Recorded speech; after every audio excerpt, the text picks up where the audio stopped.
I am about to go through what I call my steel trap layout for formal writing essay paragraphs. Now, this is an outline that you can literally use for any essay except for narrative. Any other formal writing, though, you can use this. You can lay all of your paragraphs that contain evidence out this way.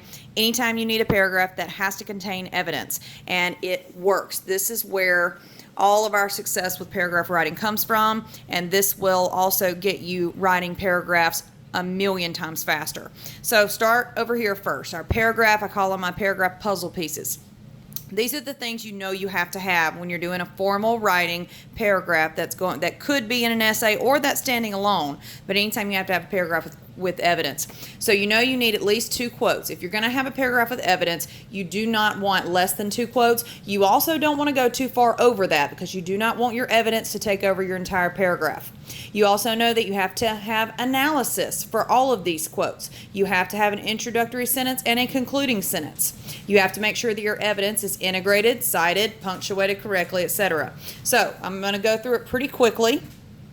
Here is how we do this. So your first sentence, oh, by the way, these numbers right here, these represent a sentence in a paragraph. So right now, this basic paragraph is going to be, yes, only 6 sentences, but when you actually write the paragraph, these are going to be very well-developed sentences because they're going to contain a bunch of different moving parts. So your first thing, obviously, you know, you have to have an intro sentence. Okay, so if you are in a class right now or somewhere where you can take notes, I suggest that you do that.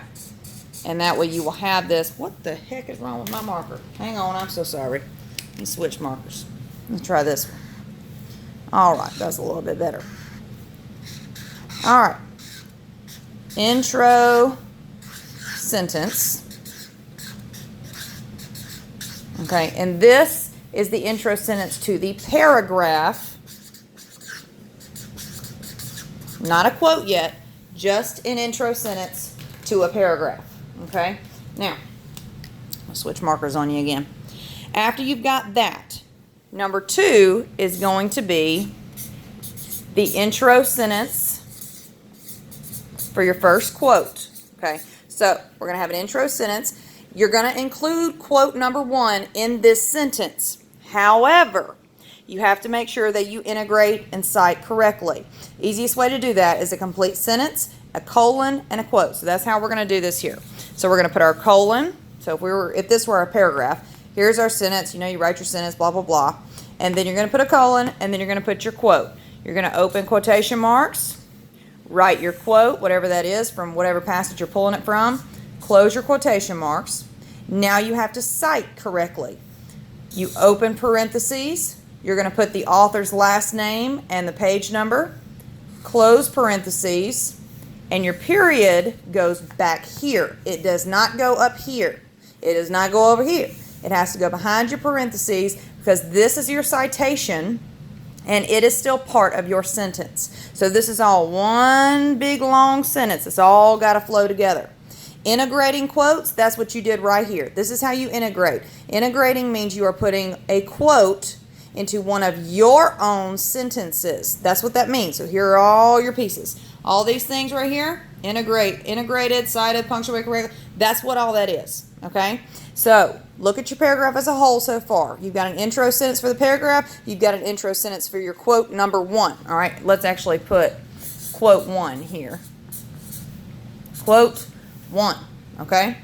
Now, after your quote, you know you have to give what? Well, look at your puzzle pieces. Analysis. You have to have analysis. So number 3 is going to be, very simply, analysis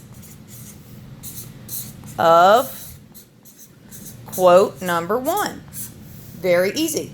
Okay? I'll get into some more details on what an analysis needs to include at the end of this video.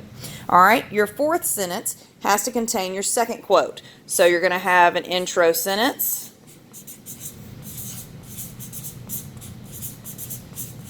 a colon, we're going to integrate the same way, open quotation marks, quote number 2, close quotation marks, okay?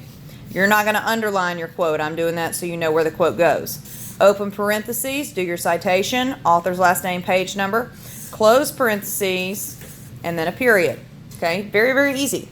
Number 5, well, you just did a quote, so what's your next sentence? It always is going to be analysis. So this is analysis for quote 2. Okay, so you should be seeing a pattern here. There's a pattern on how all of these sentences work together. It's always intro sentence for the paragraph, and then quote number 1, analysis of quote 1. Quote number 2, analysis of quote 2. And now it's almost like a mirror image to the very top. Your last piece is your concluding sentence. Easiest way to do that, if you are pressed for time, is take your introductory sentence, flip it around, change the wording, and there you have a concluding sentence. Okay? Now that is all that you have to have. Let me see if I can get a good glimpse here. That's all you have to have in a proper, formal writing, well-developed paragraph. Okay? Now when it comes to analysis, all right, I've got another little poster for that one. I've already written that one up, so you don't have to write it with me. Let me show you what that looks like. Okay. Analysis with fiction. Okay, topics you can discuss. Character emotions, character motivations, lesson the author wants the reader to learn. That's also known as the theme. Character thoughts. All of those kind of things are going to be analysis when you're talking about fiction, because more than likely you're going to have characters and character development that you can discuss. How a character changes over time.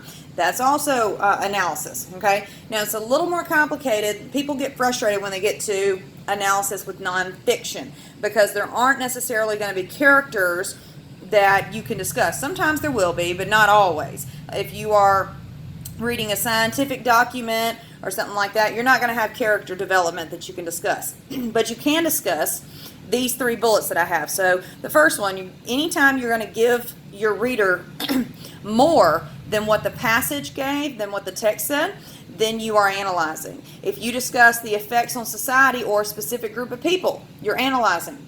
If you are talking about the lesson the author wants the reader to learn, you're analyzing. Now, we also have that in fiction. Well, that's because 99% of writing, it is written with a purpose. The author, it wants a specific effect on the reader. They want to evoke a specific kind of emotion or thought process. So all of that will fall under analysis. All right, so I hope that has made it a little simpler for you.